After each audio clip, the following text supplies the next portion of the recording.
Tap the bell icon after subscribing and turn on notifications and you'll never miss a video again. Thanks, guys. What's going on in that? The Black Hokage here, aka TVH. And to be honest, I'd like to welcome you back to the Illuminaughty podcast. We're glad to see you made it to episode 64 because there's a lot in store. Before we get into the show, just know that my first co-host recently was partnered on Twitch, so he's extra happy today. Say what up to the people, UTX Twitch partner, the Don. Hey, what's going on, man? Shout out to all the people who constantly support all of us. You know, I'm the next one to cloud up, so it's an exciting moment. Shout out to everybody that came through right now. Right. And my second co-host is one of the biggest Molly Brazy fans in the city of Detroit. No, he loves her style, he loves her look, he loves her lyrics, he loves her violence. Say what up to the people, Ethos. Lies, not true, false, fake news. That's it. What's up, everybody? How's everybody doing? So you wasn't telling me you was a Molly Brazy fan before the show. You said you lying? True. I can't even spell that big name, so whatever. You're gonna be clickety clacking the whole fucking episode playing your stupid games. Shut up. Oh, here we go, boy. It's so professional. I was in the middle of a game, then we started, so I'm just finishing up. I just gotta get out of here. I'm almost shit. And my opening statement for today is a lot of people have been getting their 2K My Players deleted in NBA 2K18, mainly on the Xbox One version, but it's been happening on the PS4 version. They put out a patch, so it shouldn't happen anymore. But the people who did get their characters deleted, I'm kind of jealous of them because 2K has been passing out VC. Like, this person got 1 million, this person got like 500,000 VC, man. Should be not. I think like my player got deleted 2K. So if y'all hear this, sensational. I'm tired of playing hundreds of games for fucking pennies. I think my character got deleted. So if y'all could hook me up with some VC, that'd be nice. And of course, feel free to take the show on the go. The GI podcast is available on iTunes, SoundCloud, Stitcher Radio, and the Google Play Store. Make sure to download our app. It's for free on iOS and Android to get the latest news. Just search Gaming Illuminaughty on your respective app store. Keep in mind that we spell Illuminaughty with the word naughty as in naughty or nice. But let's cut all the promotion and let's get into it. Opening conversation. Let's start with something that we all played. Absolver, a fighting game that hit since the last podcast. I know Ethos really enjoyed this game, and he's got some really in-depth thoughts about what exactly Absolver is and how he felt about it. So go ahead and break it down for the people, Ethos. You know, I would start this off by saying, if you check my channel, you find a video where I talked about more in depth. But I'm on hiatus, so you're not getting it. But it's fun. I really enjoy it. It's a fighting game for people that really don't like fighters, I'd say. But I just love everything about it. There's really nothing I have an issue with that game. I just want 3v3, and I'm gonna be playing it like weekly, every day, all day. They just came out with a patch. Did anybody get a chance to read the notes? Yeah, I added some cosmetic stuff, which I don't really care about. I just want to throw hands with people. What about you, Jay? Absolver was cool, man. That first couple of days or first week that we played, it was pretty cool. I didn't think it would be that short though. It wasn't really heavy on the story, but everything was fine. Like, you really gotta know your shit, and once you end up becoming the actual Absolver, ended up learning all your moves and stuff, so that you can, you know, edit your stuff and joining the school and all of that, then it gets even better. But in the beginning, it's just pretty basic, but you still gotta know your stuff because you will get your ass whooped if you just go in there just spamming and all of that. The only other thing that which I feel like Devolver wasn't ready for was the sheer amount of people that were excited about the game, because they did have server issues. But you know, that's just one of the things that happens when you're not exactly prepared for the people that want to play your game. They have fixed it since then, but for a lot of people starting off, the servers were kind of buggy. But the co-op and stuff is nice. And again, I'm waiting on that 3v3 too, because I feel like that's gonna be super lit. Did they give any specific reason why the game didn't launch with 3v3 or 2v2? I don't think so. Just wasn't. I guess either they weren't ready, or I can see the argument that they had to make sure their servers were ready for it, which they weren't. So maybe that could have been it. I don't really know. I also read somewhere that like what we got in the story mode wasn't even the full thing. Apparently there's supposed to be more. I don't know if they're going to be trickling out more single player content. Yeah, maybe more moves. That'd be interesting. Yeah, they're gonna make it like a live server, so like over time, as more people play it, like it progresses story wise. They're just gonna add in more like free story content and stuff like as time goes on. So I feel that. I enjoy the game. It's definitely a lot of fun to play online. I definitely enjoyed streaming it. I guess I got turned off on it by it because all of the server issues. I don't know if they're still going on, but the thing is, like, and this is kind of a well, even if they did fix it, this is just kind of a PSA to any game developers. If you're listening to this, Right now it is gaming season. It's fall, and games are coming out every week, left and right. And if your shit don't launch right, I mean, I'm just moving on to the next one. That's just to be honest. It's not to say that Absolver was a bad game. It definitely had I had a fun 2-week run with it, but the servers just kept giving me issues, and it's like other games are coming out. I'm not. It's not mandatory for me to play your game. So it's just too much competition out here. So you got to come correct, I think. But for $30, there's not too much to complain about. It's definitely dope. I think I definitely would probably come back when that 3v3 comes and see what it's all about. Is there anything other specific that y'all want from this game, or you just feel like it kind of had its run? I just want the 3v3 mode, but I'll play it more. And just add more, more environments, more maps, stuff like that. That's all. Maybe more weapons, possibly. I'd like to see a variety of weapons, like maybe maybe a pole or something. Yeah, just smack people up across the face, give them some range. I think more fighting styles would add more replayability, because there was only 3. If they add like another 3, and then give it extra people extra slots to create more characters, I think that would have that'd make people want to play more. Makes sense. Because it seems like everybody online was just the flying crane one. I think that's what the one was Yeah, I forgot what they are called. Nomad was the only armored dude that I really seen online. Other than that, everybody kind of picked the same type of character, so it definitely could use a little bit more variety. But overall, for $30, it was a solid pickup. If anybody was considering getting it, I'd say go for it. Especially because they said they fixed the servers. Definitely a solid fighting game.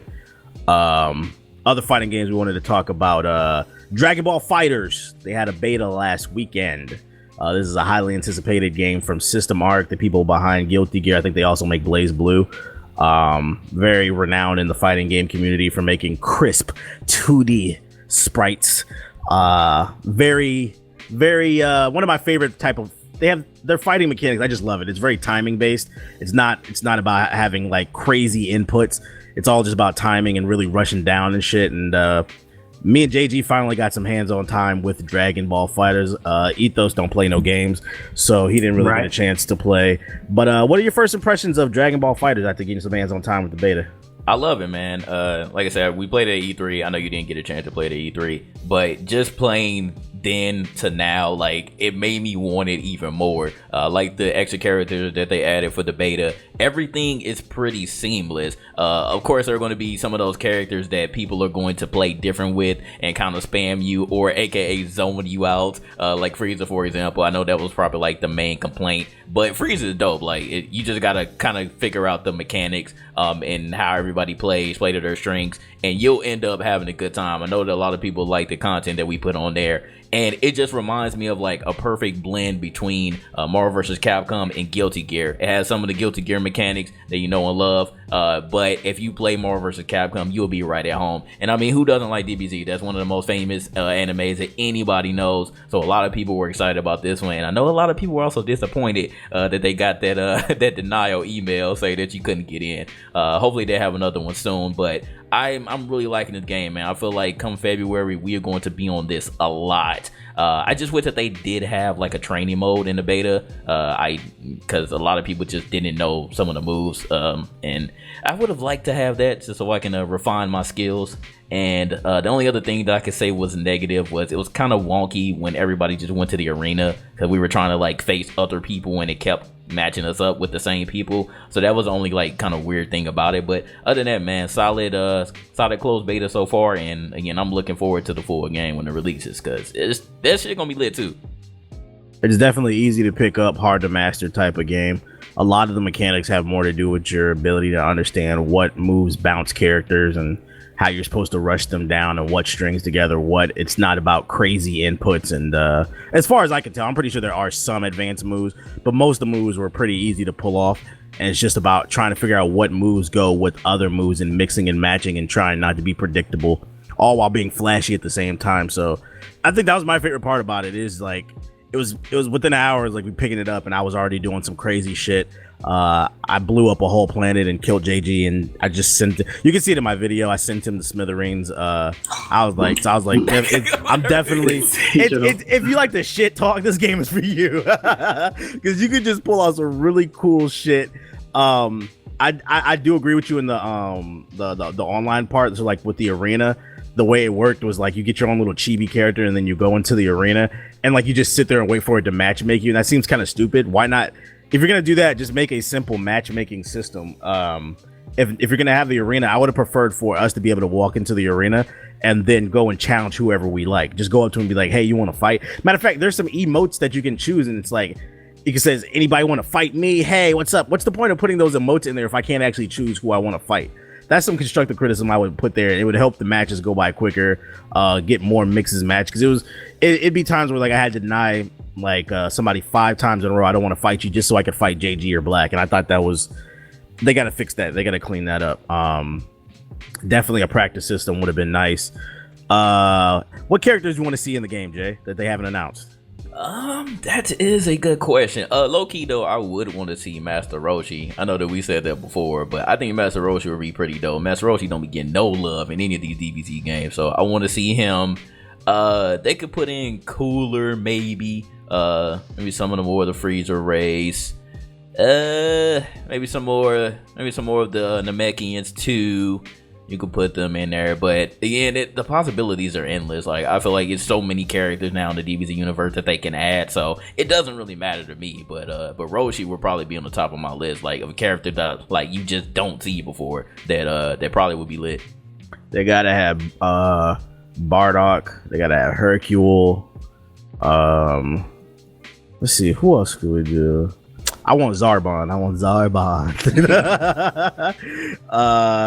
What's the name? I feel like the other Android characters are going to be in it, like Android 19 and then Dr. Zero. He was Android 20, right?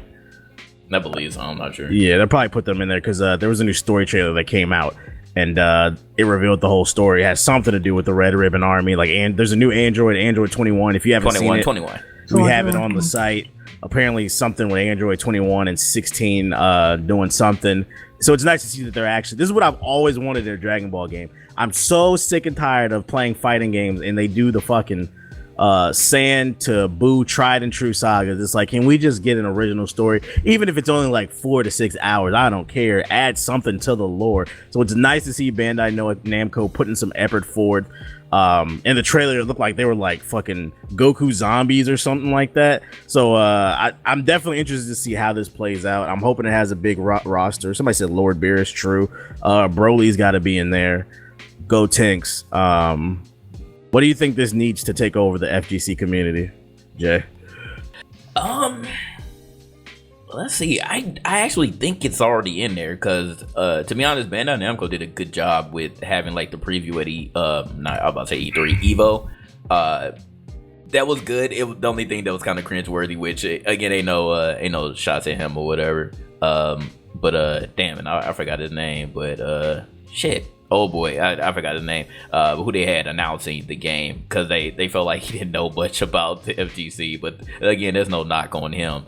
But I feel like it's already there. I feel like this can actually transcend Marvel vs. Capcom, to be honest, just because it's DBZ, and this will be the game that I think will unify the anime fighting community and just the regular FGC community. I feel like this has a great mix of both of those elements, and it's easy for anyone to just pick up, even if you never played a fighting game before, but you just know and love DBZ. Because a lot of people were very excited about this game. That was on my timeline. They don't even be playing fighting games like that, but they were like, "Oh, DBZ, all right, let's go ahead and hop on it." And they had a good time. They were like, "I can't wait for this game to come out." So I feel like they're already there. They just need to, whenever February comes around, I'm pretty sure it's going to be in like all of the standard FGC events, probably starting off a final round. I think it's going to be the first one that they end up debuting it for. My only complaint with the fighting, now that I think about it, was sometimes it felt mindless, and like it felt mindless to me when I started playing Black. The way that Black was playing, and I think it's constantly rushing.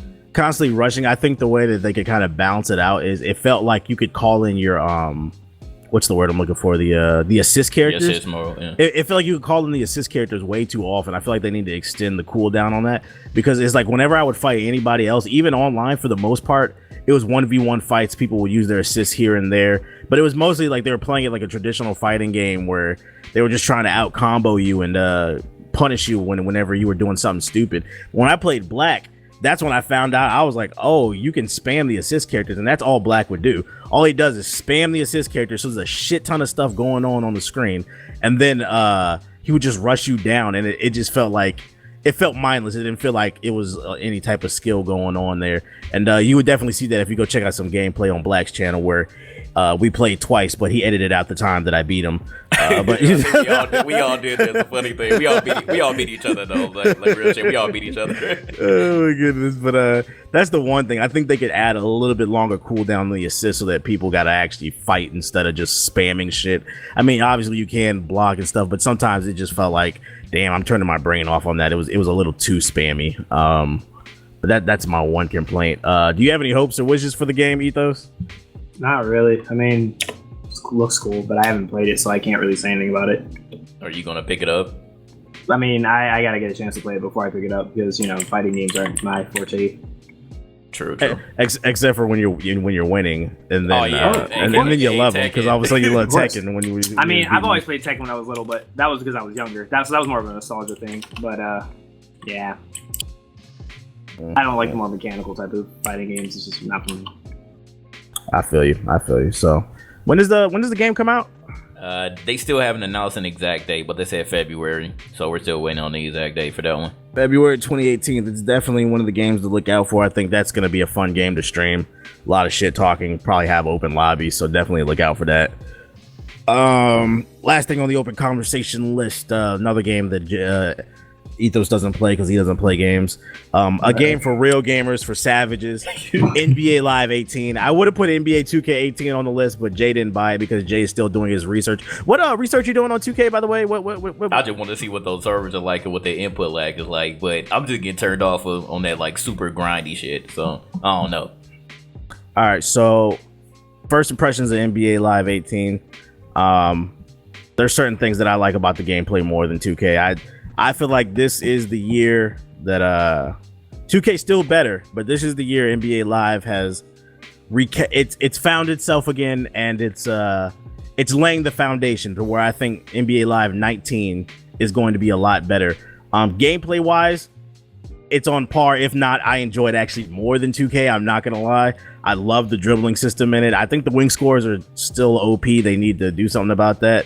But the defense mechanics in the game are better, in my opinion, than 2K's. Like I said, the dribbling is better. You can do a lot more acrobatic, cool stuff. My main thing is, like, it's so obvious that they focused on the gameplay that everything else was kind of hollow. The story mode, if you haven't bought NBA Live 18, but you played the demo, the story mode is pretty much the demo. Like, the cutscene where Stephen A. Smith, the first take stuff, that happens. And then after that, there's no more cutscenes. It's all, the story is pretty much told through not cutscenes, but text messages where you talk to your agent, or you talk to sports reporters or fans or blogs or whatever. And when you do that, you get different types of XP bonuses, which is cool. But I thought that was super lazy and hollow. And then once you do that, you go to your next basketball game where then you play well and then you level up. And that's rinse, lather, repeat. You can do that in the NBA league, or you can do that in the Street Pro-Am league. Either way, it's the same thing. And then there's also online. But like gameplay wise, I really enjoy Live. I just felt like the modes were hollow. I felt like I wanted more purpose, and I feel like that's something they could improve on. What about you, Jay? Definitely agree with you there. Everything else was bare bones, and I understand that they probably did just focus more on the gameplay about this one.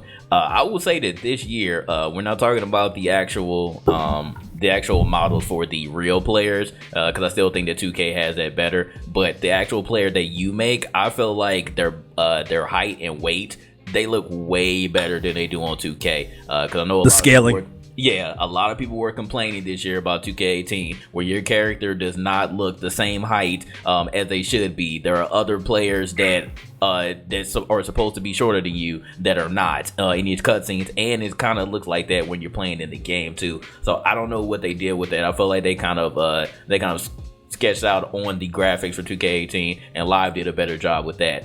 I do again wish that the story mode for the league and pro-am was a little bit more in depth, but it's cool. I like that you can level up faster. You can level up way faster in Live, so it's not really a super grind. I feel like they kind of did that because they want you to make more characters, which again is also a good thing. so you could just have multiple characters on deck. I love the customization as well. I still feel like that's better than live as well. They're not charging you $1,000 to get your damn haircut. Like that's just ridiculous. Like 2K is nickel and diming you, while live is just saying, hey, play the game and grind and you can get this gear. It was a nice grind too in NBA Live 18. It felt like not like constantly like I was, but like every few games I leveled up and I felt like I was improving. And then also I noticed that there's 5 character slots, so it's like they want you to create multiple characters and test out and play different mechanics from the different positions. So I appreciated that.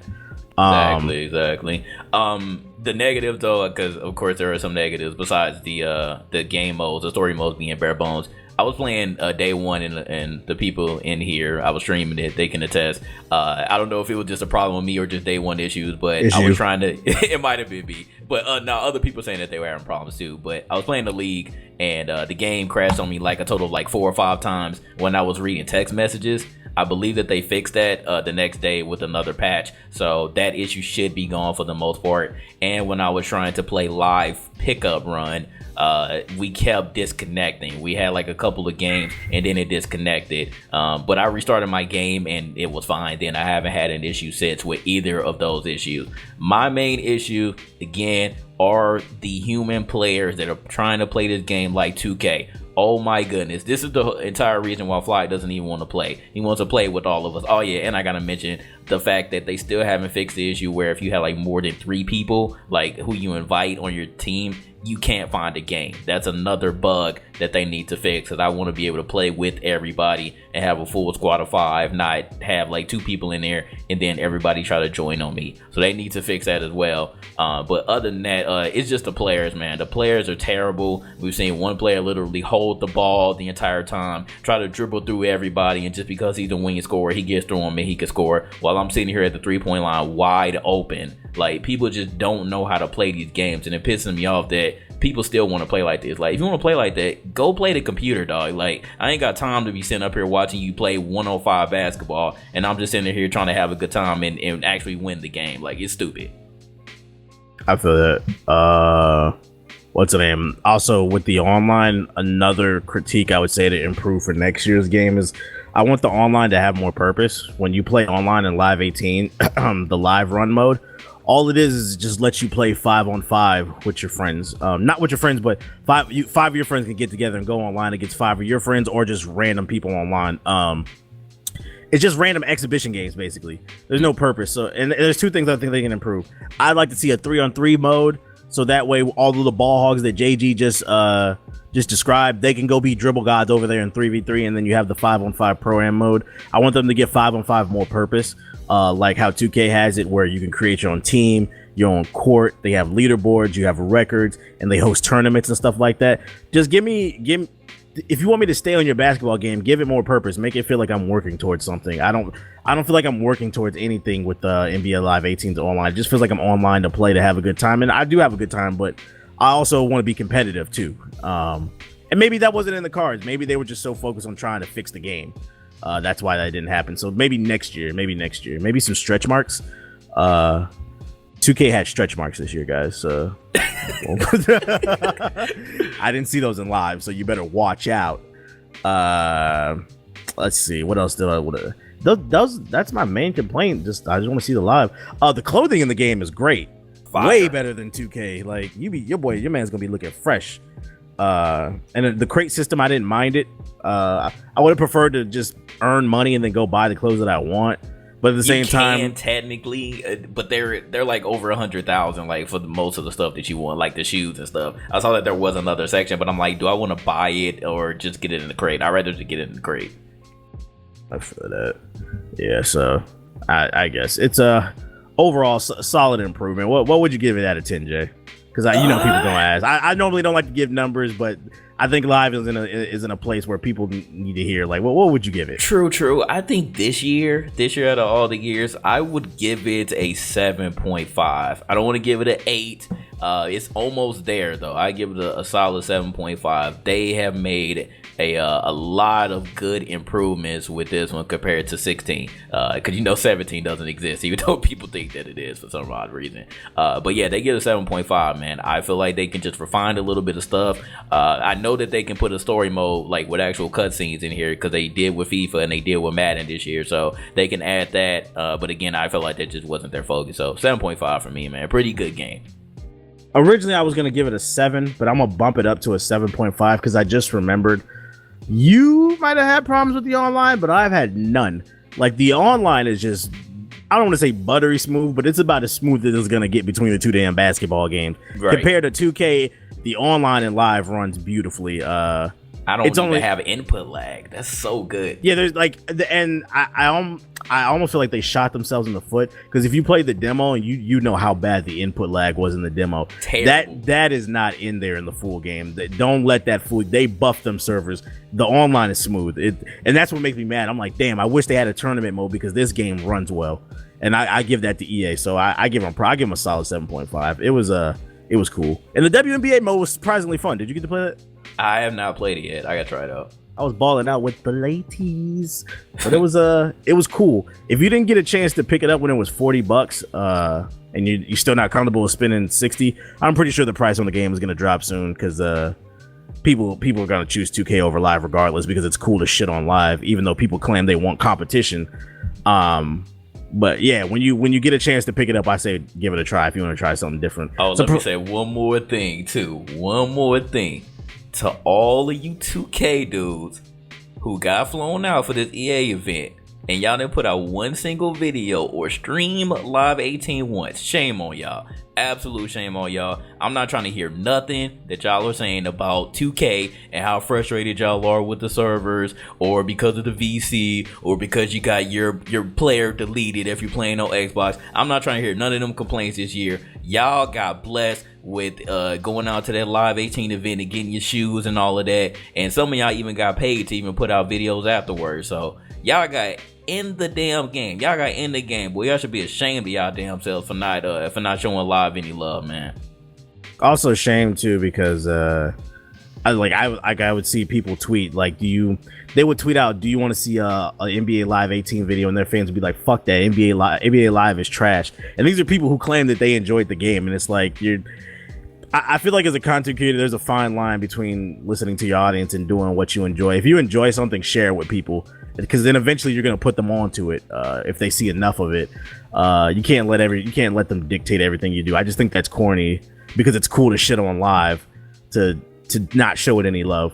Shout out to Chris Move, shout out to QJB. Those are the only two that I was seeing. Shout out to K-Spade. I know they still be doing some of the videos. So it is what it is.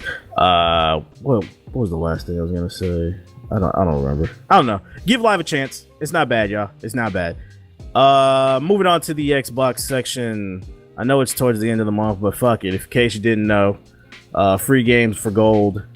As long as you pay that monthly fee. Let's see. You get Forza 5 and Oxygen free on Xbox One, and then Hydro Thunder and Battlefield 3 on Xbox 360. I don't know why you would want to play Battlefield on Xbox 360, but God bless your heart. And then last piece of Xbox news, because Xbox news has been real weak. Since last podcast, the Xbox One Project Scorpio Edition was announced. It is an Xbox One X with a sticker that says Project Scorpio Edition on it. And it comes with a 14-day Xbox Live Gold trial. Yeah. And a 1-month Game Pass. That thing where they have like 100 games you can try out. Yeah. Nobody? True. Anybody picking up an Xbox One X? Project Scorpio? No. Did you see the news that what's the name? Microsoft said they're surprised that it's actually selling out, the Xbox One X? Nah, I mean, I don't know why they're surprised. It's new, so people have been wanting it. This is supposed to be the true 4K machine, so like people are excited about it. I don't know why they're surprised. Maybe I don't know. Maybe they thought that the price point, because I mean, if it was more than like what we originally predicted, then yeah, I would be surprised if it was still selling out. But y'all made it a pretty good price. Like that's reasonable for a lot of people. So they're going to get it, especially Xbox fanboys. They can't wait for this to come out. I find this statement to be funny that they're surprised that it's actually the pre-orders are selling out. Because it's almost like they're self-aware that they don't have any fucking games. They were like, wait, y'all want this? Like, what are y'all gonna play? Forza on this? Forza 7, which isn't even like the 7th game in the series if we're counting the Horizon ones. It's like the 10th. So let me know what you guys are gonna play on this Xbox One X. Other than that, it's kind of slow on the Xbox front. Moving on to PlayStation, here's your free games for PlayStation, even though it's, whatever, end of the month, we still gonna give it to you. So PS4, Infamous Second Son, definitely a great game if you have not got a chance to play that. Strike Vector EX, which is solid. I remember we played that on PC a little bit. And then Riggs Mechanized Combat, that's for the people out there that got the PSVR, want to give themselves vertigo and a stomach ache. And then on PS3 you get Truck Racer Handball 2016. What the hell? Okay. And PS Vita you get PS Vita, We Are Doomed and Hateful Boyfriend. Shout out to people who still have a PS Vita. Who's still playing PS3 is the question. I don't know. Do they still release like the FIFA games and shit on PS3? That is a good question. Let me look that up, because I don't know if they do. Somebody said, isn't Gran Turismo coming up?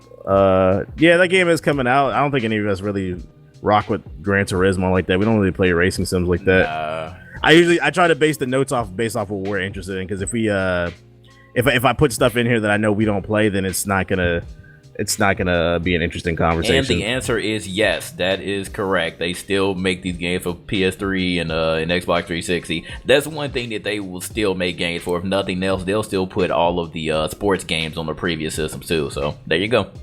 That's interesting. Let's see. All right, so other PlayStation news. Towards the ends of Gamescom, a new game that was announced is called Biomutant, the action game where you play as a trash panda. It looks like he's the cousin of Rocket Raccoon. Did you guys get a chance to check out this gameplay?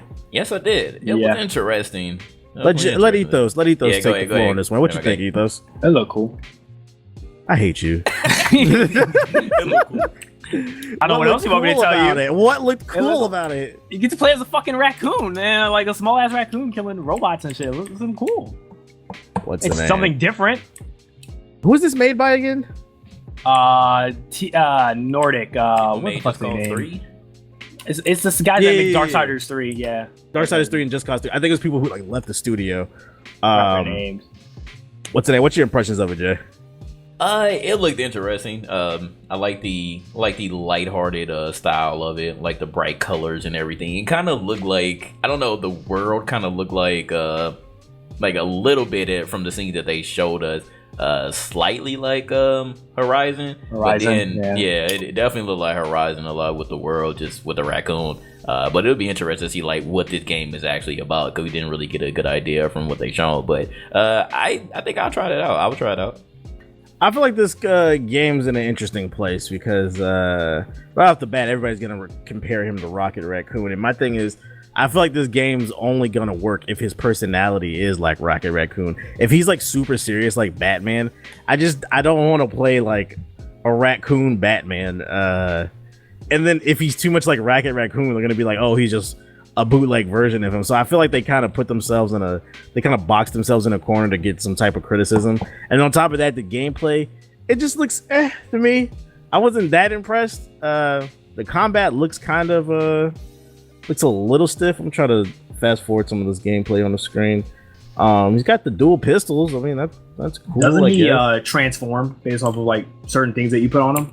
Yeah, like in one of the trailers, he had like a mech suit. I thought was interesting. Yeah, like apparently he'll change because he's like a biomutant, so his body and shit will change based off of the environment or the conditioning that he has to win. I think it's gonna be like it's gonna be all about the character. If the character's not remotely interesting, then I don't think this game can survive. When are they supposed to release this? Probably next year. What's the name? What comes out next year? Does it have a lot of competition? Probably not right now. Right now, probably not later. What's the name? Well, at least you can make them like purple. Yeah. Action. Whatever color you want. Yeah. It needs to have a good story. Like, why does he have all these cybernetics and shit, and all these weapons, and what are his goals? I think. Yeah, just a lot of confusion. We'll have to see whenever the story develops. But yeah, no date yet. It just said 2018. It reminds me a lot of Horizon with like the art style. Yeah. I think it's gonna be interesting. I just haven't seen enough to know what I think of it. I would say keep an eye on this one. This is like one of the only things that came out of Gamescom that looked remotely interesting, because most of what comes out of Gamescom is just a repeat of E3, regurgitated. Yeah, because it's too close together. It's refreshing to see that somebody actually held something for Gamescom, and maybe it's because I feel like this. If they announced it during E3, I feel like this probably would have got lost in the shuffle. Shout out to THQ. I thought they were dead, but apparently they have this Nordic division, so still making games. What does that even mean? I don't know. That's what they call Shout out to THQ. I thought you was dead. But you hanging on. Keep hanging on there, buddy. You in there. Good for you. Good for you. So look out for Biomutant. That's just a little bit. We have like a full 11-minute gameplay video on the site if you guys want to check it out. Search Biomutant on the website. Now I know this is some gameplay that I know y'all are interested in. What about this Monster Hunter World that they released?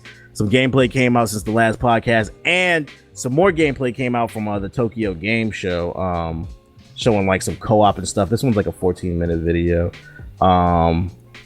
After they revealed this with the co-op and it's coming to PC, Ethos, do you feel like there's any hope for Dauntless? Isn't Dauntless free to play? Yeah. As long as it's free, it has a chance. Have you seen the gameplay though? For Dauntless or Monster Hunter? Monster Hunter.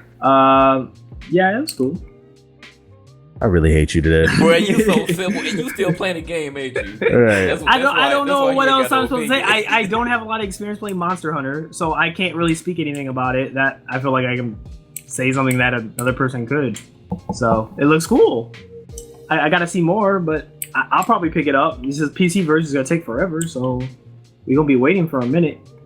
I feel that. I feel about it. What about you, Jay? I'm not a Monster Hunter fan. I've never played a Monster Hunter, but I will say that this demo looked pretty good. The only thing I saw on this particular thing that you're showing right now, and I don't know if this was a glitch or not, but some of the monsters weren't moving when he got to the water part. I don't know if that was a glitch or not, but it looked kind of weird right there. But again, it's a demo, so it's still early in development, but it looks pretty good. Like, I'm slightly interested. I would say that. I feel like this is a game that everybody's kind of like meh about in the crew, but when it comes out and you see that co-op and we hunting big ass dinosaurs and shit, and everybody's got their own class, I think everybody's gonna warm up to it. Is that peer pressure? Yeah, that peer pressure, but also just because it's a good game. I never thought Monster Hunter was bad. My problem with it, at least on the 3DS, was the lack of the second analog stick. Once I got, because okay, so the way the game works is there are missions, there's contracts you can take to make some money, and that you can go fight. Like you see, how like in the gameplay, there's like little monsters that you can kill. It'll be a contract like go kill like 10 of those little dinosaurs and we'll give you X amount of money or armor or weapon. And then once you do those type of missions, a few of those, you'll eventually unlock, which is the monster hunts, the actual boss fights, where you got to track down the monster and you got to go fight the big dragons and dinosaurs and stuff. And when you get to those, that's when it's like the controls, I could handle the controls on the smaller ones, but because the fights are so intense fighting the big dragons, the lack of the second analog stick and camera control just made it a pain in the ass to play on the 3DS.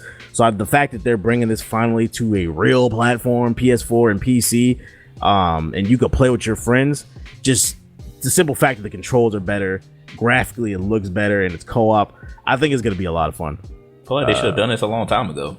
What took them so long? I never understood why it was on the Wii and the 360 like that. Like, I don't want to play motion controls. I said 360. I don't want to play motion controls, and I don't want to play it on the 3DS like that. I don't want to fight dragons while I'm getting blinded with 3D and shit. Somebody said, does this promote animal abuse? These animals aren't real. But whatever. If PETA gets mad, whatever. They can come to my stream. I'm going to be beating all the animals' asses. But this is definitely something that was announced during E3 that I was kind of like, oh, that looks interesting. But once I saw the gameplay, this moved up the list for me. I was like, all right. And this is a co-op. I'm definitely looking forward to this. So I would say keep an eye out for Monster Hunter world. It looks like this might be the biggest Monster Hunter game to date. But let's talk about some real positive news. Let's talk about something that we don't get to do very often. Nintendo in a very positive light. They had a Nintendo Direct. JG wrote an article about this. I'm gonna let you take the floor on this. They announced all different type of games. I'm gonna bring it up on the screen. What was some highlights from the recent Nintendo Direct that you've seen, Jay? Did Nintendo catch a W? From what stood out for me, it kind of like got a lot of love on the 3DS side. I'm gonna be really honest about that. The Pokemon looked cool. The Mario and Luigi, that one looked alright. And then, well, Metroid, that game is out now, but that's what stood out for me was that Metroid. I heard that was super lit. If I had a 3DS, I would cop that. You got it, don't you, TBH? Did you play it yet? Yeah, that bitch still in a wrapper. He said he played it yet, but I heard that one was pretty good. But I want to point out the stuff that was on the Switch side. This would be the first time in a long time that it sounds like we're finally getting around to Nintendo getting some good third-party support. Now, whether you like the games or not, or play them yet, the fact that they're coming on the Switch is a good thing. So, like, well, we already know about Elder Scrolls. Doom and Wolfenstein 2 are coming there. Of course, you got your 2K, you got your WWE 2K, FIFA coming out with the Poké Tournament, of course. So, just the fact that they're kind of getting around to getting those third-party games, I can't say that that's an L in any shape or form. Now, just don't be expecting these games to have the definitive version of your favorite games, because probably not going to happen. Wow. they're probably going to be 30 FPS, so don't be expecting something spectacular. But again, it's just the fact that they're finally getting around to getting more of these third-party games that I would say that's a win for Nintendo. I'm pretty sure that Doom is going to run at 60 FPS because I've seen some footage on YouTube, and they watered the graphics down. I don't know, man. Doom being super smooth is part of the experience, isn't it?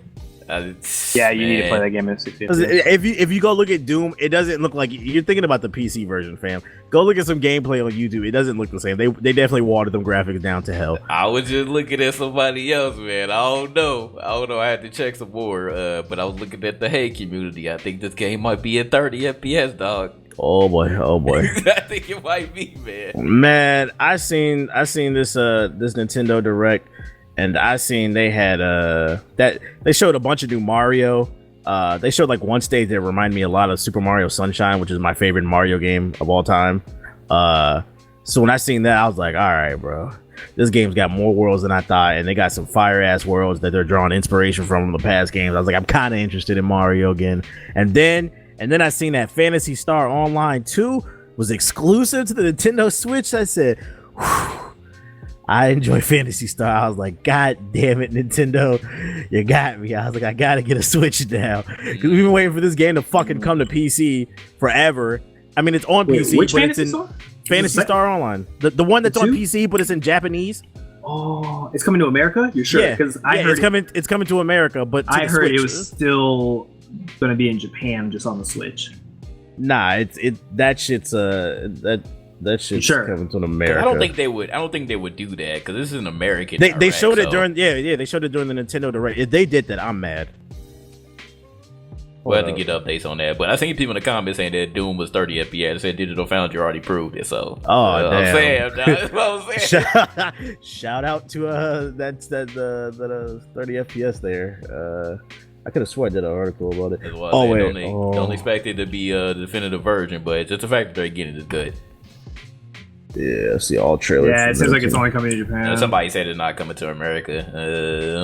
What? That sucks, dude. Yeah, well, sorry to disappoint you, dude. Okay, all right, bro. This turned into a fucking Nintendo section. I'm sorry. All right. I'm not even mad that it's coming to the Switch. I'm just upset. Why did you show that during the American Nintendo Direct? What was the point of that? I'm hurt. Nintendo lies. They lie to you. That's what they do. They get you excited about classic games that look awesome, then they just sweep it under your fucking feet. Goddamn. No, I'm not gonna cancel it. So I'll still play Mario, but it was another reason to play it. I guess after Mario, because I'm not playing no damn Splatoon. Splatoon is for weirdos. Like, just run around the battlefield wetting niggas up and shit. This shit's weird. And then I'm not really interested in arms. Extends the game. I'm not really interested in that. Mario. Yeah, I said Mario. That's the one game I'm interested in. Mario Rabbids? Oh yeah, I guess I get that. That's 2 games. God damn it, man. Fuck Nintendo. Y'all got anything else to say about Nintendo? Nah. No. Nintendo fucking lies. God damn it. Was there any other Nintendo news? Because all I had on my notes was the fucking Direct. Nah, that was it. They pretty much, you know how Nintendo be. They don't bring out any news, and then once a Direct comes, then that's when all the news pops out. So, well, if you want to check out some of the trailers that were from the Nintendo Direct, we got them all on the site. Title of the article is all major trailers from the Nintendo Direct. Just search it in the search bar. Moving on to PC news. This should be interesting. So, PUBG sold over 10 million copies. PlayerUnknown Battlegrounds. You might have seen a stream at a time or two. You might see me get a chicken dinner. 1, 2, 3, 400, whatever. Everybody's copying it. Fucking GTA 5 came out with their own battle royale mode. And recently, Epic Games' new game Fortnite, they came out with their own battle royale mode. Let me see if I can bring up the trailer on YouTube. And what's the name is upset. Bluehole, the people behind PUBG, is upset, and they're thinking about taking legal action. Ethos, do you think they have any ground to try to take legal action against Fortnite? No. It's stupid. The only way they could take legal action if they could prove that they took like assets from their game and then put it in theirs, then they'd have legal precedence. But this just doesn't make sense. This is just people being salty about another person, because the same logic could apply to the logic they're using is the same logic of somebody saying Call of Duty Infinity War could sue every shooter that came out years after Call of Duty 4 came out, saying that they pretty much copied their game. Like, no, they didn't. It's not the same thing. So they don't have precedence. This is just people being hurt. It doesn't make any sense. Fortnite takes the format of like battle royale and adds its own twist to it, which we've said multiple games have done. This is just how video game development is done. It's iterative. A lot of times, like, the equivalent of this is being like, id Software should sue every single shooter that's come out, because pretty much a lot of shooters came out that were Doom clones. But did id Software sue all the Doom clones? No, it did not. So they're just being stupid, and in my opinion, just they're feeling themselves a little bit too hard because they think that they made this. And this is this not what I was talking about last podcast? I'm a little bit worried about PUBG. They're getting a little too successful for a game that's not done. And they're starting to feel themselves too much. It's a slippery slope when you start trying to fucking copyright a damn game genre. Like, what are you talking about, bro? And on top of that, if I played the Fortnite Battle Royale mode, it's not exactly like PUBG's. They have mechanics where you can build houses and fortresses and different stuff like that. So it's not even the same thing. The guns shoot completely different. It's not the same thing. It's obviously inspired by it, but it's not the same thing. Remember when Minecraft came out? All the Minecraft clones on fucking Steam did not sue them all. No. Right. And it's like, I can't believe I don't even like Epic Games right now after what they did to Paragon, but I can't believe I'm fucking defending them. But PUBG's out of control. I don't know. I don't know what they're doing. What you think, Jay? Yeah. I mean, I agree. I don't think that they have any grounds to sue them. They need to worry about actually completing their game first before they worry about trying to sue other people. The funny thing about this is Bluehole, the game PUBG is based off of the Unreal 4 engine, so obviously they've had some communication before with Epic. Obviously you had to in order to use their engine, but what they were saying was that Epic ended up creating Fortnite Battle Royale without telling them that they were going to do this. So that's what they're really mad about. They're like, oh, you ain't telling me you're going to do it yourself. I ain't got to tell you shit. Right. Basically, you shouldn't have to tell them, because it's like, bro, you're using our engine for the video game. Like, we ain't got to tell you every single thing that we're doing on our end. So, again, I don't think that they have any grounds. And then, besides them using the Unreal 4 engine, I mean, you created the mod using H1Z1. It's based off of H1Z1. anyone in the Arma 3 mod. So what are you talking about? Like, this isn't something that you have any grounds to sue anyone over. Like, just get over it. It's going to be this type of way because you're so successful. Everybody loves PUBG. You sold so many copies, and this is the new wave right now. Like, MOBAs were the new wave at first. Think about how many MOBAs are out now. So the battle royale genre is just going to be like that, but you don't own it. You can't copyright it. It's whatever, bro. Just give me vaulting first. Give me vaulting in PUBG, and then maybe we could talk about other things that you want to do after that. I feel that. No vaulting. Where's that at? Where's that new map at? Right. I got time to try to fake sue people. Optimization about where's that at? At least Fortnite's optimized. Yeah, right. That's true. I think what it really comes down to is they feel threatened because this isn't some indie studio that's making it. This is Epic Games, and they know they got money. They got a machine behind them, and they feel like they could probably possibly push this and take a piece of their pie. And that's really what it comes down to. They want to monopolize the situation, and that's corny. You can't do they're that. Probably also mad because I know that when Fortnite, when they first dropped this, I know that they were paying some YouTubers to promote it. So they're like, oh no, these are our YouTubers. They just need to play Dr. PUBG. Disrespect. What happened, man? What's going on, man? They go where that check is. They ain't worried about you. He's a Grims. No.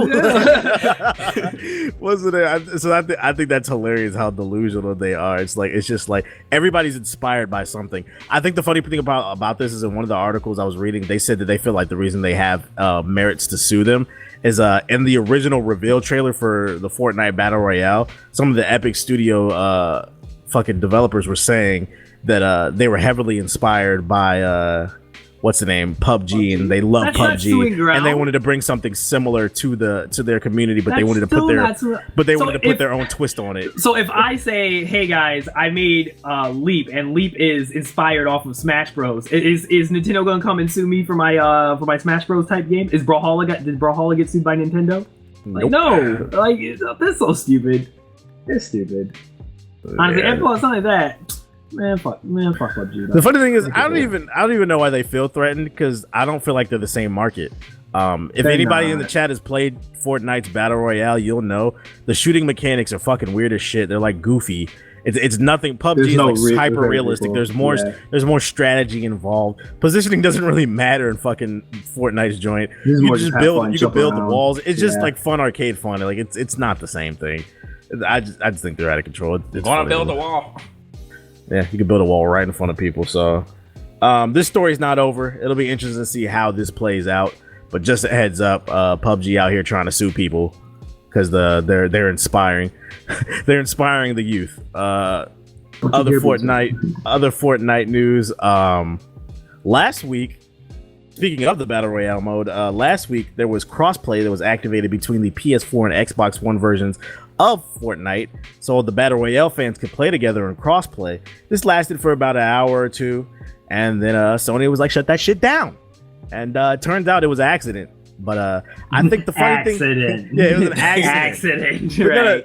This is the part of the story that I find to be interesting, and I don't think anybody's really talking about.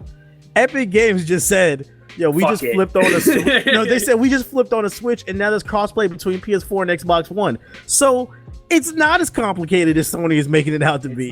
It's pretty easy. Do you remember Rocket League told us multiple times? They said we already have everything ready. Like we can literally flip a switch on and we could get crossplay ready. Like that was where this whole thing started, was because Rocket League was like, yeah, we'd love to have crossplay between all the consoles and PC, but Sony being a hoe, and this just proves it. It's like Sony trying to make it sound like it's overcomplicated and that, oh, this is so difficult to do with our servers. No, it's not, because if you know a little bit about networking, a lot of these games are based off of I just got update. A lot of these games, like so Fortnite and like Paragon and so forth, they call into not a Sony server. They use the Sony servers in order to like connect with your friends and stuff like that. But it's like an API, so you call into the Sony server in order for them to like grab stuff like their friends and stuff like that. You do the same thing with Steam, but inherently, when you deal with games that have dedicated servers, you call to the server of the person who belongs to the game. So for Epic Games, you're calling to the servers Epic Games owns, not what Sony owns. So that's why they can just flip a switch and be like, oh, you're now connected. Because they could just be like, oh, we can connect the PS4 people and the Xbox people to the same room. It's not some like it's literally corporate politics about why crossplay is not initiated for a lot of these third-party games. A first-party game, obviously, you can't because Sony would control where the servers are. But any game that it has the servers hosted by like their own company or a third-party company that hosts their dedicated servers, it can be done. So yeah, Sony holds the L because they're liars. What do you think about this, Jay? I mean, it would have been nice, man. I was really hoping that this was something that was done purposely and that Sony and Microsoft were finally getting along and Epic was going to be the one to bring them together, but sadly it wasn't true. I think that Sony, and I think Steven brought up a great point when he was talking about this. He was like, Sony doesn't really have anything to gain from this. They have the high ground right now because they actually have games. So they're trying to preserve that at all costs. They want you, no matter what type of game it is, they want you to buy it on their system and only play it on their servers. So they're not trying to play nice with Microsoft or Nintendo or anybody else for real. Only the PC, as we can see with Paragon, because you can play it on the PS4 and the PC. They're not trying to mess with Microsoft at all. So they have nothing to gain, but it still would have been nice for the gamers. Like, I didn't see a problem with this, but this is just the consumer in me saying this versus on the business side where they're like, nah, F that, we're not talking to you at all, we don't want to do this. Microsoft has said plenty of times that they don't care, they would like to welcome this, but Sony is the one that's being stubborn. So you gotta blame Sony for all of this, but I was hoping that it was done purposely and I was hoping that it was, you know, going to stay like this, but nope. Once again, this goes to show you that like when Sony stood on stage during that E3 and they were like, we're for the gamers, you can trade in your games, no DRM. Not for the gamer. They're not for the consumer as much as you think now that they're winning. And don't get it twisted. If Microsoft was winning, they do the same shit.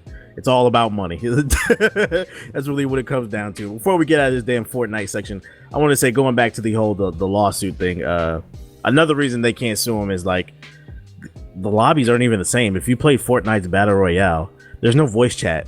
I never got called a racial slur. Nobody fucked my mom. Shit is boring. PUBG's better. Like there's no trolls in Battle Royale for Fortnite, so it's a no for me, dog. Last piece of epic news. It's a lot of epic news today. Paragon, Monolith. There's like 10 people still on the server playing. Shout out to you guys hanging in there. Lying. Hanging in there. all right. There's 25. Jesus Christ. This guy. Hanging in there. Shout out to everybody hanging in there playing this. And I'm using the quote fingers. MOBA. Paragon. A big update just came out this past Tuesday that finally finished the graphics for Monolith. I'll play the trailer right here so you guys can see it. What do you guys think of this new this still unbalanced game? What do you guys think? Well, Ethos hasn't played it yet. So I'm playing it right now. Oh, you are? Oh, okay. This guy. I'm loading into the map right now. Never mind then. So what do you think about Ethos? It looks pretty. But what did they fix the game though? But they added something that was needed. Like, you constantly complain that the game doesn't look finished. Well, this is a quality thing. I never complain the game looked finished. I complain the game plays unfinished. You said the game's not finished. I'm saying this is a step you need to do to make sure that the game looks finished. Like, it's starting to look like a finished product. So it's a good thing. Like, I can't see how anyone can look at this and be like, this is bad. Like, this is bad. This is wrong. Like, no, this is good. They've been working on this for like months. Like, and the quality of it is ridiculous. Like, tell me what mobile looks better than this, map-wise. No, I give you that. Yeah, or game, or video game, I'd argue. Like, I can't think of a game that looks this beautiful since... Shit, I can't even think of one. This shit looks beautiful. They said quotations in the chat, looks finished. Yeah, looks finished. I'm not saying gameplay-wise it's finished. It's definitely not. But I'm saying this is like, you had to get this done. Because, like, we all said that Monolith map, when we first played it, that shit looked ugly as shit. Like, that map was just ugly to look at and play on. So, it looks pretty now. So even though you can get mad at the balance of, at least you like, damn, that shit look pretty. So did they say when are they going to start doing any balancing, or they did some balancing for this patch? What do you see that's different? What do you mean? What did I see? What's different? The whole map's different. What's different? What do you mean? Oh, you mean balancing wise? Yeah. Hold on, I have to pull up the thing, but I know they changed some characters around, some of their stats and stuff. It wasn't everybody, but it was like there's only. What patch is this? Patch 43. 43 Paragon notes. All right, let's look up these patch notes. Release notes, Epic Games. All right, so graphics. Whoa!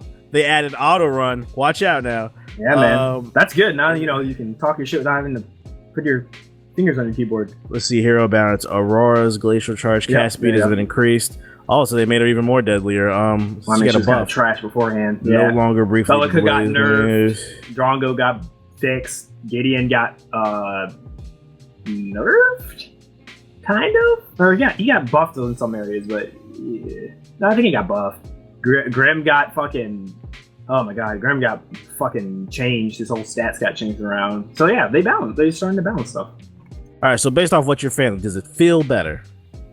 It looks better. Not what I asked. I'm telling you, it looks better. Oh my god! Somebody said Ethos sponsored by Epic. Confirmed. I cannot confirm or deny. Shame. You gotta keep it PC, dog. Cannot confirm or deny those allegations. Nah, I'm not being paid to say this. I'm trying to give them their. Look, we gave them a lot of shit. I even give them a lot of shit. I give them a lot of shit to their face. Like I straight up tell them to their face when I say like I don't agree with shit that they do, but. Like I give them credit where it's done. Like the map looks fucking great. Like it looks really beautiful, and I gotta give the artist credit. Like I know because like you were there, TVH, when TVH and JG and I forgot where else, Nomad, when we went that time, they had just started to work on this. So that was how long ago? That was like a year. A year ago? Yeah. So it's been a year. So this took them a year to make, and you can see it paid off. So it looks really nice.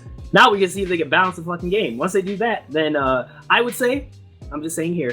If they can balance the game where it's good, not perfect, because you can't balance the game perfectly. Nothing's perfect. If they can balance the game well, like where to like it feels like Legacy, like decent now.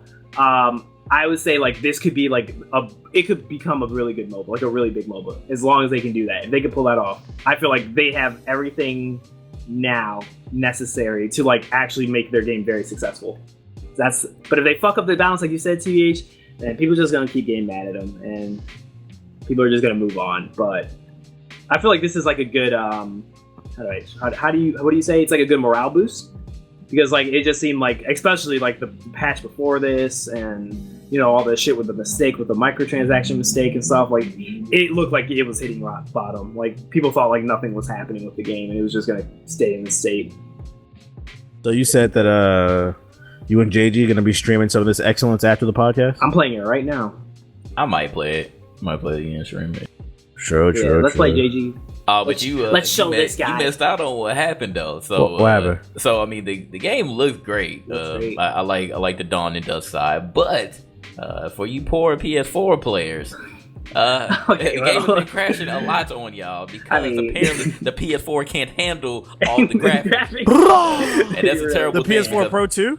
No, the Pro can. No, the Pro is fine. The Pro is fine. But it's the just regular the PS4, yeah, unfortunately, they're having a lot of issues. They gotta nerf it. Yeah, they gotta fix this, and they're aware of it. But apparently, they put out a patch the next day, and it made it worse. So it's not good for the PS4 players right now. That's why I play on PC because things like this happen. And because I know that even your brother Miles, when he was playing it back in Legacy days, his shit was crashing. Boy, the PS4 just can't handle it, man. Every 3 games crash. But they gotta fix that. I'm not saying it happened to everybody, obviously, but I know Chaos was playing it with us day one, and his game crashed like 3 times. So it's definitely an issue. Again, if it don't apply to you, that's fine, but it's happening to a lot of people. So they gotta fix that.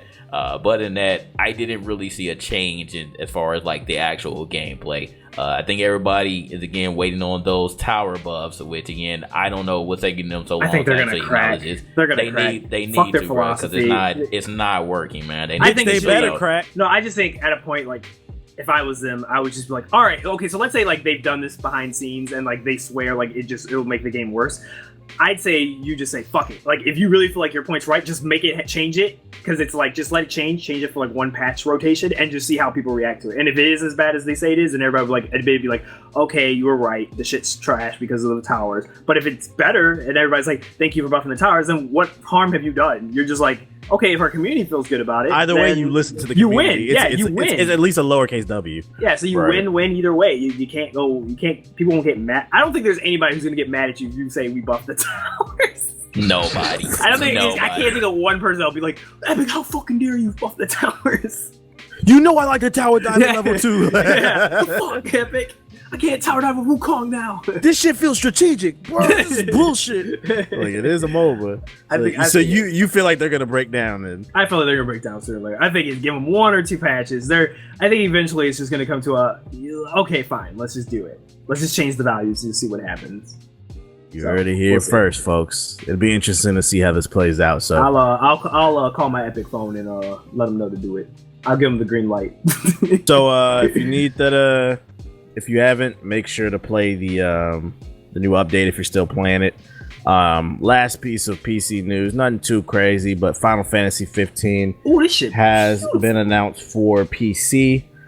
This is the game that PS4 players are saying was the savior of the PS4 last year. I just put the same link on the damn screen. Did I accidentally copy the wrong one? Let's see here. Does anybody care about Final Fantasy 15 coming to PC? It's cool. But it's cool though. That's good. It's good for everybody else who does care. It's cool, I guess. Not a fan anymore like that. Yeah. I'm. I got it on PS4 and I'm glad I didn't play it. Watching Ethos play it, that frame rate just turned me off. Which one? 15. Oh, yeah. You have a code. Yeah. But now it's coming to PC, and we're gonna get more codes.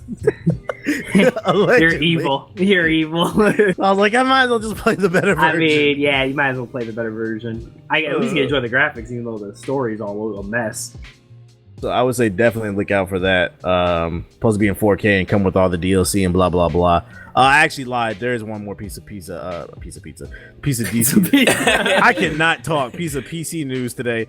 I know. Ethos really want to talk about this one. So Rainbow Six Siege is now CS:GO. No. So in case you didn't know, you guys, the developers behind Rainbow Six Siege will be changing the shooting, the recoil patterns on the guns to be like CS:GO. How you feel about this, Ethos? I don't like, based off of this text, some people tweeted me and was like, oh, this headline's what do they call it, deceptive, but at the end of the day, nobody's played these changes, so I can't really speak on it until I actually play it for myself. But if it plays like CSGO, where like if I'm aiming, ADSing, and my bullets aren't going where my gun is pointing, I'm gonna be very upset. I might just stop playing the game altogether, because it's like, yo, if I wanted to play CSGO, I'd play fucking CSGO, but I don't want to play CSGO. So leave me alone. Jay? I remember, if I'm not mistaken, I think like you made an article about it like a couple years ago or something about how bad the CS:GO recoil patterns were, and like it caused like a shitstorm of people like complaining, saying you don't know what you're talking about. CS:GO is just fine, and people like literally proved that like CS:GO recoil patterns was were bad, trash, was wrong. Yeah, when Valve said terrible. they messed it up. Yeah. So boy, I don't know, man. If they're doing that, that's not good. I think that Siege was fine the way it was, so I don't understand why there's any reason to move to CS:GO style recoil patterns. They better watch that. We have to see when it comes out, but oh boy. I agree with Ethos. This article could be exaggerating. We have to see until the actual game comes out how it plays. But if it does play the way in which we describe, where we're aiming down the sights and the bullets aren't going where we're shooting, for a game, this would be really stupid on Ubisoft's behalf, because this game got it out the mud. Rainbow Six Siege debuted and it wasn't that popular. It's a game that's gotten more popular over the years through word of mouth, through Ubisoft doing smart. They did the little trial mode. They're constantly doing sales, and now it has a nice, healthy community. It's carved its niche in the gaming community, and now you're like, we're gonna change the gun mechanics. This could be detrimental for everything the past couple years that you've worked for. I just don't know. I don't get it. People like the game the way it is, so it'll be interesting to see how this plays. Who asked for this? Right, yeah, exactly. Who asked for this? Because I know I didn't ask for this. I would say keep an eye out for that update whenever that comes out. I'm sure we'll have an article on it. Other than that, that's the last piece of PC news we got. Moving on to a little bit of multi-platform. Got a couple articles for you guys. The Naruto to Boruto Shinobi Striker, a new trailer came out, and it revealed that you will be able to create your own shinobi in this new fighting game from Bandai Namco. Does anybody care about Shinobi Striker? Anybody interested? It looks cool. Now, looking at it, I think that site, again, I'm not in Naruto in any shape or form, but being able to create your own ninja is lit. Yeah, that is people lit. are wanting that. I don't see anything bad about that. I asked for that back on Ninja 3. I said they should add that into the game, and now they're adding it for a brand new game. So it's cool. I'll probably get it. I think what's interesting about this Now is you can make Zabuza. they revealed it's not just a fighting game, but it's actually an objective-based game. They have like a capture the scroll mode or whatever, something like that. So then you have to use like your ninja abilities and fight each other and capture scrolls and get it to the other side. Like, it's not just your standard fighting game. They're actually going for more team-based objective things, which makes me wonder. I think it's cool that they're going for the team. They're switching up the formula for Naruto, but also how deep is this fighting system? Because one of my complaints always being, and I know the Naruto crowd swears it's so much deeper, but it's not. On the Xbox controller for the Naruto Storm games, B B B B B B B Y B B B B. Those are the combos. What is this combo system gonna look like? Because I don't want it to be another button masher. I wanted to have some depth to it, to separate the good from the bad players. What you think? What you guys think? Yeah, what you said. He said Black said team comp matters. It looked different, definitely different from the other ones. The submission mode. I like how the fact you can run on the walls and stuff like that. I think that looks interesting. Also, will this have a story mode? That is the question. Because if this is just an online like mode, I think that'd be kind of weird. Black said he heard there's only one true combo again, but the depth comes in the jutsu combos. Okay, so you have to mix up those and probably have to coordinate with your teammates, kind of like in Marvel. What was that shit? Marvel Heroes? Nah, what was the one? Ultimate Alliance? Yeah, Ultimate Alliance 2, where you had to you could shoot the unibeam on fucking Wolverine's claws, and it would create a bigger explosion. You remember that? Oh, like you had to combine the different special moves. Like if they had something like that, that'd be dope. Where you had to know what moves work with what. But, okay. Whatever, it is what it is. I only do one combo in Guilty Gear, Tekken, and Marvel, and I still be winning, boy. What you saying? I still be nomad, nigga. What does it matter, boy? I be boxing, boy. I'm nice. I don't know. Check out that new trailer on Shinobi Strikers. What else we got? The Division adds PvP. I know Ethos got a chance to play a little bit of that. No, it's not out yet. Oh, it's not? No, I don't think so. I was just playing the 1.8 and I didn't see the PvP in it yet. That's crazy because in the trailer it says 1.8. That's when they're adding it. Yeah. Maybe I you just haven't couldn't find unlocked it. it. so you're saying it's false news? Maybe it could be fake news. I don't know yet.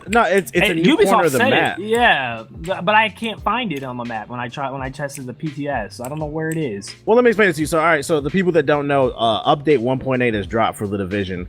It's a free update. And PTS. it adds a new section. It's not live yet. Public test server, whatever. Yeah. On PC. Hold up. Here's the part of the map. It's called the DeWitt section. Have you seen that? I got it on the screen on the stream. That's the top left of the map, right? Yeah. I don't know. It looked like the top left. I don't know. I ain't seen it. I don't know. All right, so there's this new section in the Division. It's free. It's called the DeWitt. Supposedly it has like new missions in there, new gear, but then they've also added a PvP mode where you can play friends and other randoms online in a 4v4 deathmatch mode. So you have not played PvP? So. I've not seen it yet. The only thing I've been able to play is the Dark Zone and another thing called Survival or whatever. I mean, Last Stand or some shit. What do you feel like PvP needs from the Division? Strategy. I want strats. I want tactics, like what Rainbow Games stand for, like in Siege. They do that. Is that possible when the game is based off loot and gear? Yeah, because you have to build gear to like work together. So like you have to. There's builds in the game now. So there's like these green sets called classified, and they do specific tasks that you get in the late game. So like a certain one, so I have this one called Final Measure, which basically makes me like Jaeger on crack. So if someone throws a grenade at me, I can absorb the grenade and prevent its detonation, and then get into my inventory, and then I can throw it at other people. So like. If I have that, I'm basically like the supporter of our team. So I make sure we don't get hit with grenades. And then another person builds like a tank type of character, and another one builds like a sort of like offensive. So like it's like a MOBA kind of. You just build the type of cards, if you will, that you want. And then voila. So is this worth 30 gigabytes of my hard drive? The update, like you already own the Division? Yeah, I'd say if you haven't played the Division since the game came out, like I have, it's actually pretty cool to go out and like see what they've done because they've done a lot. But that's the problem. I haven't played it since launch, and my loot is very basic compared to what's been out. I was in the exact same thing you were in, but I was able to get to max in literally less than 3 days. Like that's how long it took me. Like it's not even like Destiny grinding bullshit. It's none of that. It's like you can, if you have like a teammate like me who's max, or you know what you have to do, you can relatively like get it done easily. Does he play the Division? He knows a lot about this. Yeah, that's why. Yes, I've been playing it for the past are you week not and a half. hearing him talking about it? he's talking about it. What's the name? What about Ghost Recon came out with a multiplayer. Tell the people what you think about that. It's actually fire. Let the people know. I played with JoJo. Me and JoJo were playing it yesterday, and like JoJo said, he's like, it's horrible playing it solo, but when you play with a friend, it's actually a lot of fun. It's like best way to describe it is Rainbow Six Siege and PUBG combined. That's the best way I can describe it. That's interesting. Except for it's not like, don't think PUBG like how the map, like how a big map. It's a big map, but it's like a segment of the main map with like there's like one section that usually has like buildings, urban stuff. Then there's like a forest or a desert, or it depends on which map you're on. So like there's a lot of stealth elements you can do in the game. You can work together. Like it's like Siege. Like you play as like an operator, and so like there's assassin, there's a tank, there's a point man. So each of them have a special ability like Siege as well. And it's PUBG in the aspect of like stealth. Turning on people and mechanic wise, like killing people. So it's really, you can drop people really fast in the game unless they're playing like the tank class. So it reminds me a lot of PUBG and like how you work together as a team and strategy wise.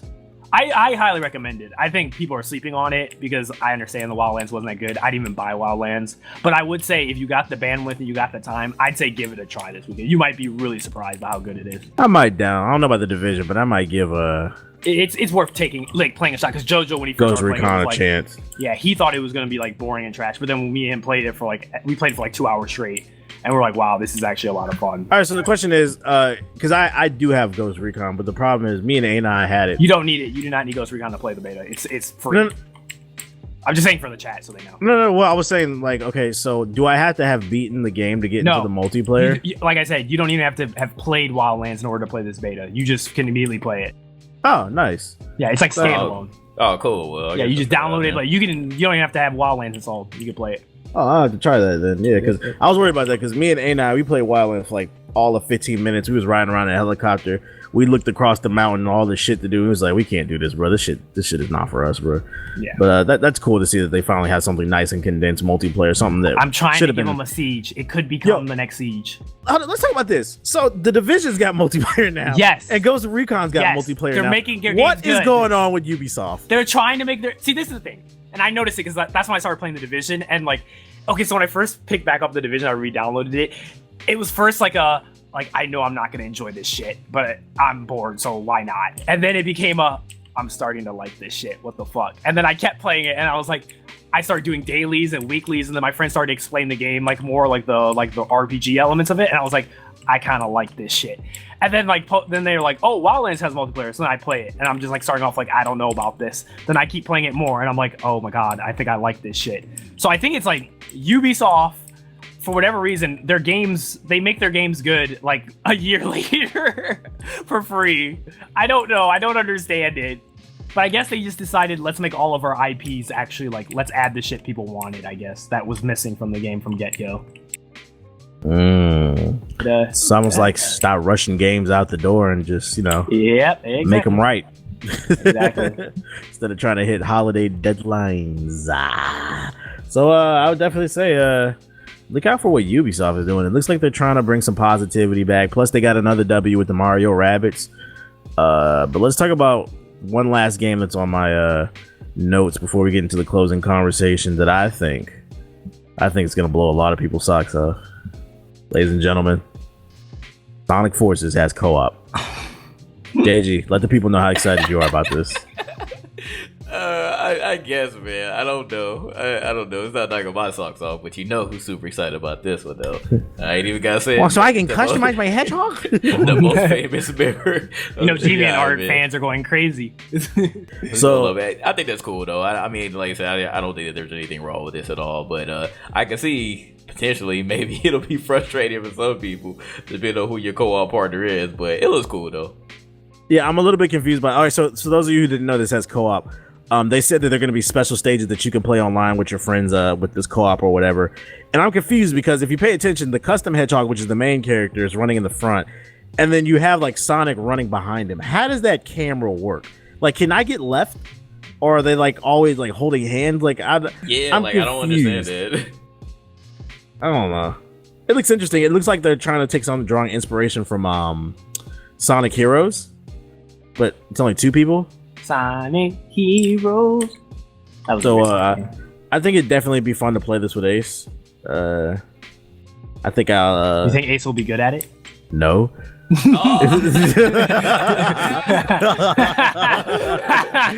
Remember, he took some D on stream. Remember? Right. So it'd be interesting. It looks kind of cool. Like I'm interested in Sonic Forces. It doesn't look bad. It looks better than Sonic Mania. But anyway, yeah, look out for that, guys. Sonic Forces is gonna have co-op. It comes out, I think. When does this game come out? No, October, November, something like that. Sometime soon, before the end of the year. Another selling point. It looks like Sega's trying again with Sonic. I'll give them that. They're trying. November 7th. All right. Closing conversations. JG, let me ask you something. What's up? You remember last year when 2 YouTubers, one named Syndicate and one named T Marty Mar, they got exposed. Because apparently they were making videos pretending to be betting on these CSGO Lotto skins, and it turns out they owned the whole goddamn operation. So they came across this website called CSGO Lotto. Yeah. It's really good, guys. Really good. So I came across this site, Ethos. It's called GamingIlluminaughty.com. Oh, really? Tell me more. Tell me about what about this site? What do I go to? I get to do on it? You could go there, just click a couple things, read a couple articles. I'm just saying, like, I don't know anything about the ownership or anything like that. Oh, okay. So turns out they were scamming kids, pretending like they were winning big pots on these gambling sites, and it turns out they actually owned the website. There's no proof that they actually manipulated the results, but it still looks sketchy regardless. That you own the website and you're winning all of this money, and then you're promoting to your fans and not disclosing that you actually own the website. So the FTC got all up in that ass. At least we thought they were. And a year later, the case has been settled, and they got a slap on the wrist. How you feel about this, Jay? When I made this article and I saw this, I was so pissed. Like, literally, the white man wins again.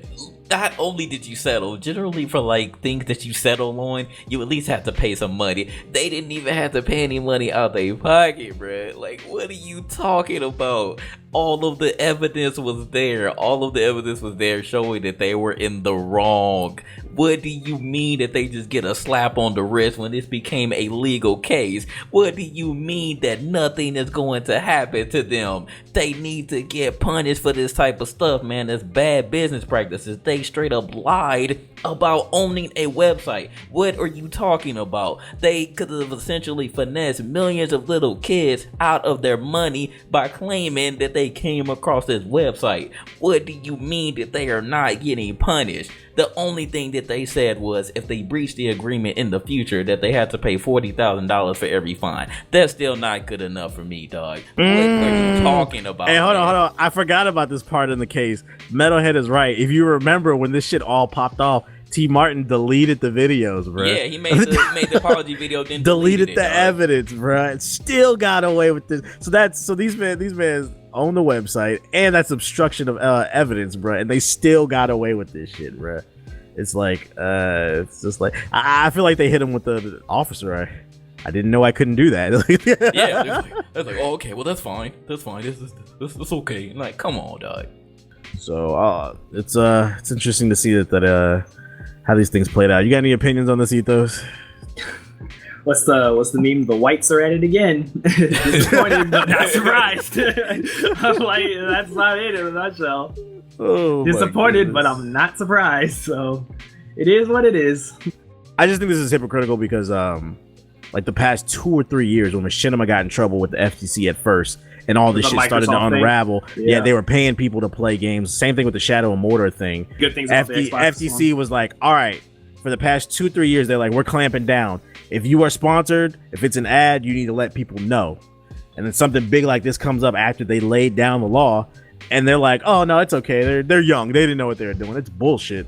Like, think about this. This case was so big that even ESPN was covering it at one point in time. Like, what are you talking about, man? This case was really, really big, and it just gets swept under the rug like this. That's crazy. Let me do something like that. Let Game Illuminaughty get into something like that. Boy, we gonna get hit up. Right. Those niggas knew what they were doing. Pretty much. Scamming my innocent baby in the Midwest. You knew it. Timmy didn't know any better. That's crazy, man. And then y'all just, literally all the fans just forgave them. Oh, it's okay, man. We know you didn't mean it. Like, at first, both of them were bleeding sub. Now it's just, everything is all normal again. Like, nothing ever happened. Whatever. Must be nice.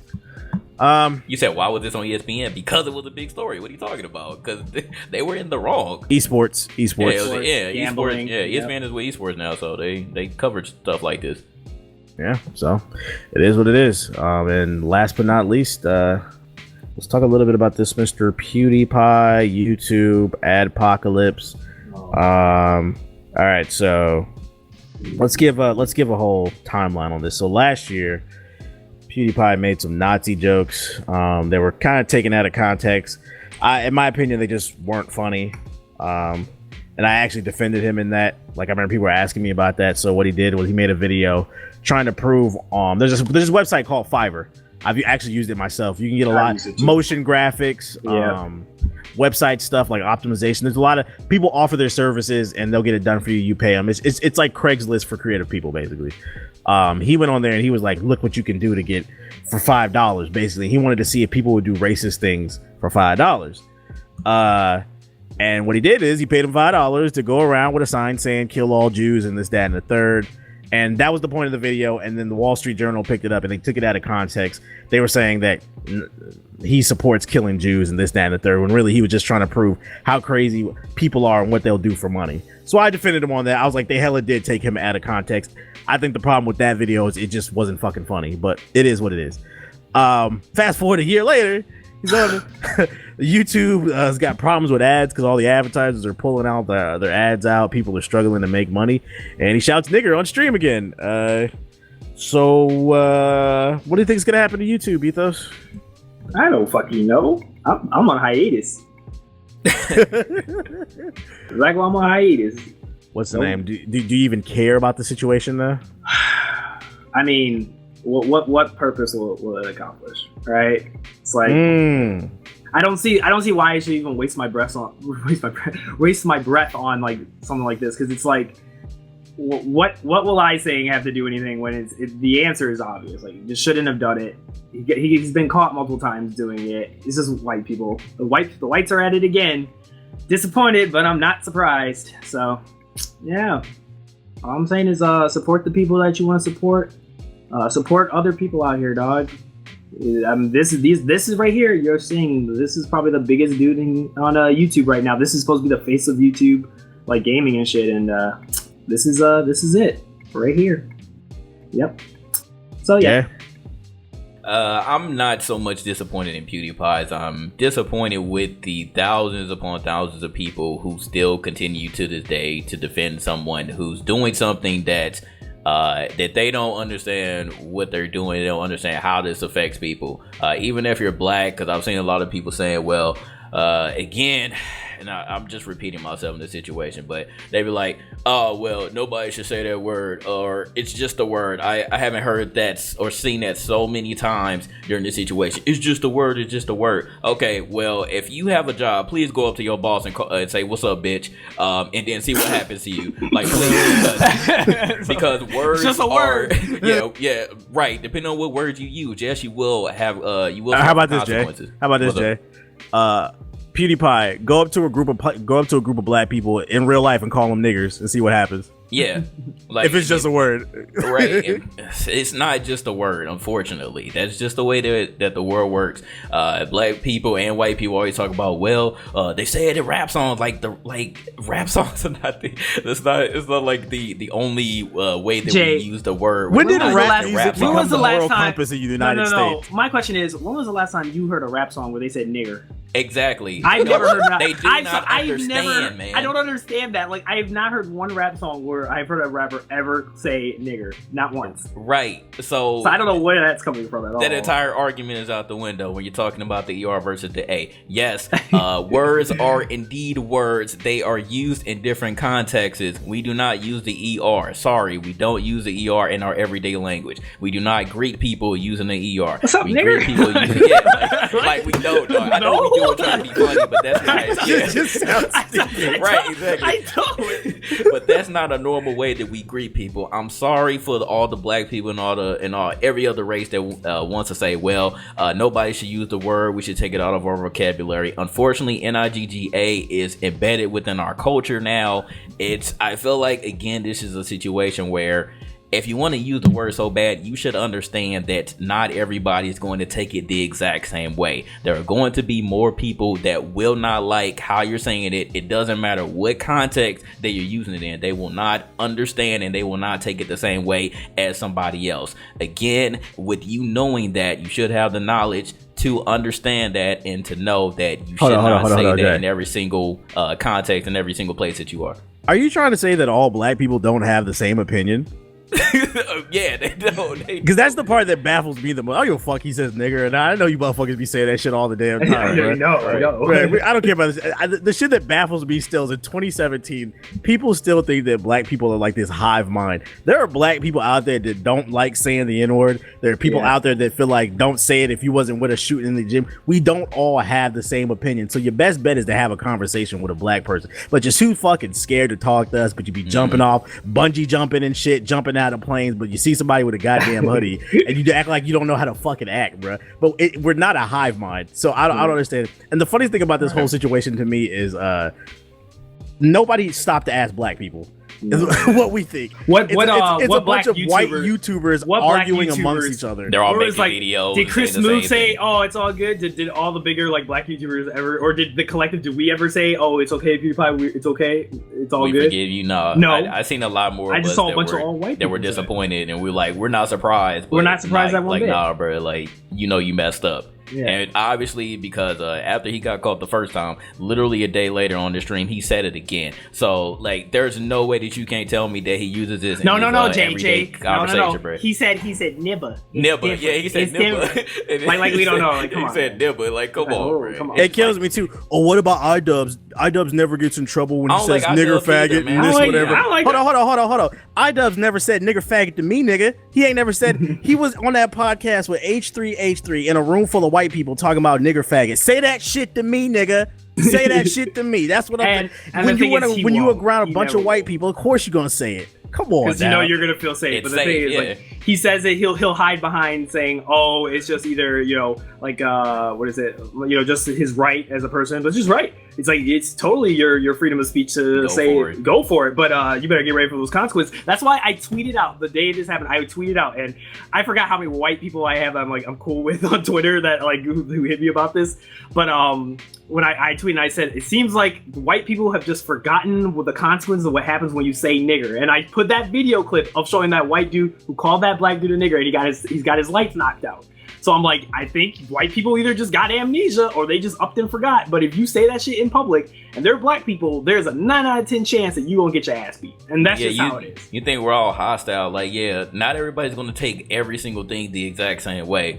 Going back to not all of us have the same opinion. But again, that ER does hold more weight than the NIGGA. So yeah, say it to our face and you'll see what happens. Like we're not playing it. We're not playing it. Hey, nah, we'll slap the shit out of you. I'm gonna stomp the shit out of you. Like you just gonna. I'm sorry, dog. Like it's like the best way I can describe it is it's basically like insulting our ancestors. Like nobody likes that shit, dog. Like you're just gonna insult like everything that my ancestors have done to get me to this point, and you just gonna really just try to think that you can call me that backhand. Then And one shirt that I found, and I'm still, if anybody in the chat knows where I can buy this shirt, please, because I will buy like tens of these and I'll wear it every single day of the week.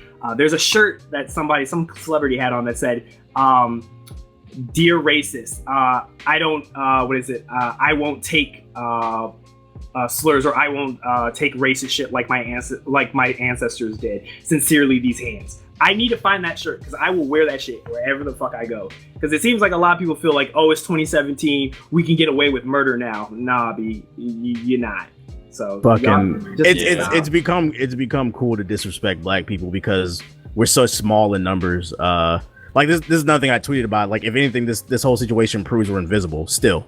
Because at all this, it's just a bunch of white men debating on whether or not what should be said, and they never stopped to ask a black person. One was maybe like Sky, like that was probably the highest one that I could see. But like it seemed to me, in my opinion, outside of you and Shofu, it felt to me that a lot of the bigger black YouTubers are like, I didn't really hear them like say anything, like I didn't see the visibility of what they said, like if they were against or like, yo dog, that wasn't smart, right? Like I didn't hear any of that or see any of that. I feel that. So, I think it's all funny. It's going the back world to, works in funny things.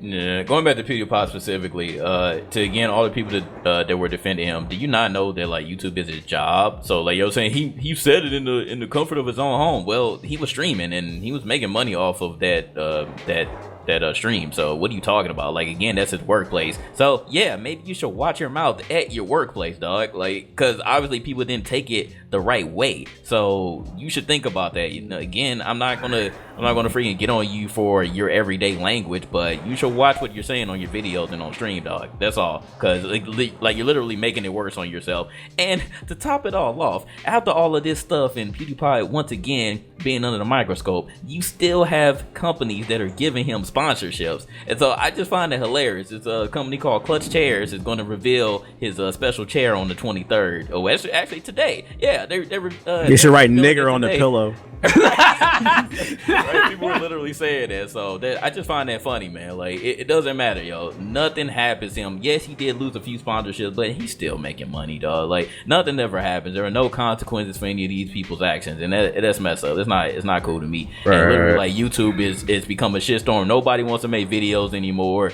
because they're not making any money because of this whole demonetization stuff. It's just a bad time on YouTube right now, man, and it's not making any better when you have people like this who are literally the face of YouTube, whether you want to agree with or whether he wants to agree with it or not. Like you need to think about the action that you're taking because you have 57 million people watching you, dog. So you do have to watch yourself. That's just common knowledge, dog. It's your job. So watch what you're saying. What's the name? I thought shout out to JD Witherspoon if you haven't seen his video. I thought he brought up a very good point in his video that I hadn't heard nobody else say. PewDiePie got 57 million subscribers. How did his black fans think about? We're not fans of him, but he's got black fans somewhere. How did his black fans feel about being called a nigger? I was like, I don't know, man. I didn't even think about that. I was like, are you a fan still? Like, I saw some black people that were saying I'm unsubscribing right now. Looking at the comment section, it was some people that said that they're unsubscribing. It was actually a majority of them saying that they were unsubscribing. Again, it was a couple of those black people saying, well, nobody should say the word and words are just words. But it looks like the majority were like, nah, like I used to like you, I used to mess with you, but I got to unsubscribe for you now, dog. But nobody took the time to ask him. He doesn't care. He only apologized because he got caught, and then he almost did it again. So I just find it absolutely hilarious. It is what it is. How should we wrap this conversation up? Don't say nigger. Man, PewDiePie fucking up the money. Yeah, that's what I don't even care. We know what the whites do. We know. I tried. Just could you stop doing it during live streams? You just stop doing it. You guys keep fucking my money up, bro. Can y'all just keep doing it like you do, like closet racist? You can just keep it closeted, please. Thanks. Yeah, just don't come out, man. Just when Trump gets in office, y'all just don't know how to act. We got KKK running around again. We got Charlottesville going on with tiki torches. Y'all are wilding right now. Please stop, white people. Please stop wilding. I don't know, but it's wild times in America. Wild times, bro. Definitely an interesting era that we'll be talking to our grandkids about. You guys have? I don't even want to think about that. You guys have anything else you want to add to the conversation before we wrap this one up? No, I'm good. I'll say what I need to say. I know that y'all been waiting for us to have this conversation, so we decided the podcast would be the best time to talk about it. So there you go. Those are our thoughts. We're not surprised. Definitely, I'm not even disappointed in it. Like I said, I'm not disappointed in PewDiePie. I'm disappointed in the people who continue to defend him. But anyway, this has been Gaming Illuminaughty. episode 64. Vanguards of the culture. Right. Episode 64. Ethos, you got the floor. What's your closing statement for Gaming Illuminaughty episode 64? Go. Man, thanks everybody for stopping by. Really do appreciate it. We out here. We trying to enjoy it. According to TVH, people getting smacked in 2017. So I mean 2018. 2018. So get ready for those montage clips. It is what it is. Jay, what's your closing statement? Go. Hey, shout out to everybody for coming through. It's the perfect time because I got like a monsoon outside, so hope my my electricity don't go out. But yeah, shout out to everybody for coming through, and yeah, hope y'all enjoyed that lengthy conversation at the end. Yeah. And if you guys want to take the show on the road, make sure to download the show on SoundCloud, Stitcher Radio, iTunes, Google Play Store. We also have an app available on iTunes and Android. Just search Gaming Illuminaughty on the respective game store. Keep in mind that we spell Illuminaughty with Illuminaughties and naughty or nice. And we will see you guys on the next episode. This has been Gaming Illuminaughty episode 64. We're going to holler at y'all. Peace.